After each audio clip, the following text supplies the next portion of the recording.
Good morning everybody and welcome back to I Loaf You.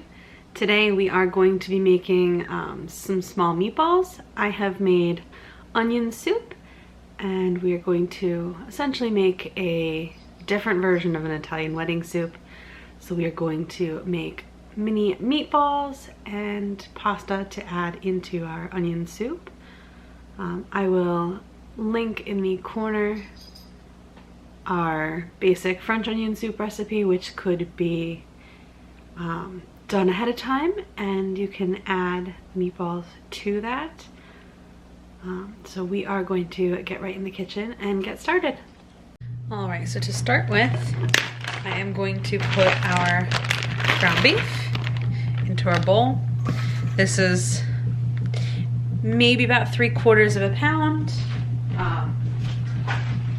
I had purchased a 5-pound tube, so I had separated out previously.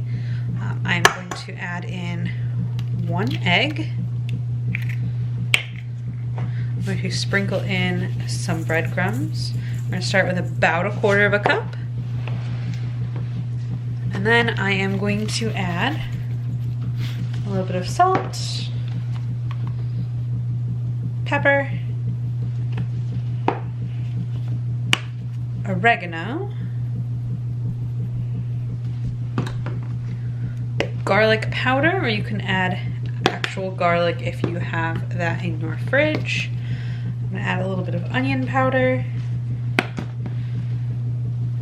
and a little bit of basil. If you want to, you could always chop up some spinach and add that in here as well. Or if you use an Italian style breadcrumb, if that's what you have or prefer, then you don't need to add as much of the spices. I am allergic to some of the spices that are in the Italian breadcrumbs, so I like to season my own. So now basically, all we are going to do is mix this all together. And I may add just a little bit more breadcrumb because, as you can see, it is a little bit liquidy still. So I'll probably add a little more breadcrumbs just to hold our meatballs together.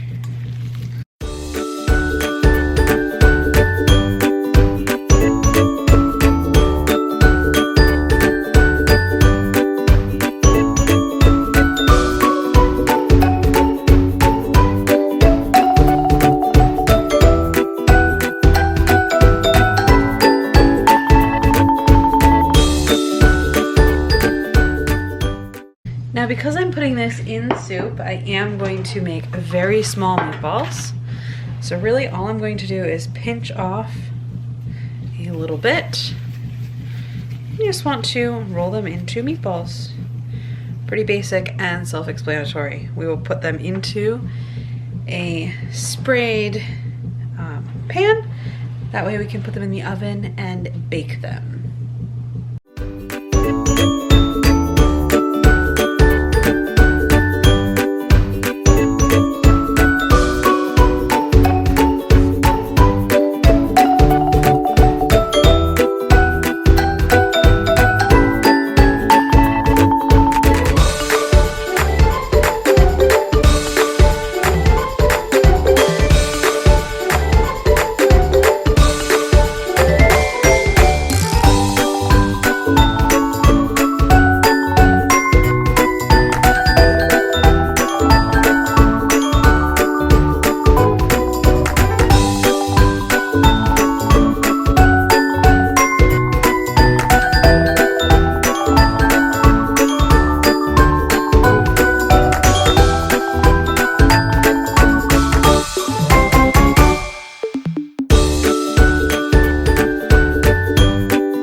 So now we are going to put these into our 375 degree oven. And I am just going to bake these until they reach 165 degrees in the center, because we are going to then cool them down so we can reheat them in our soup.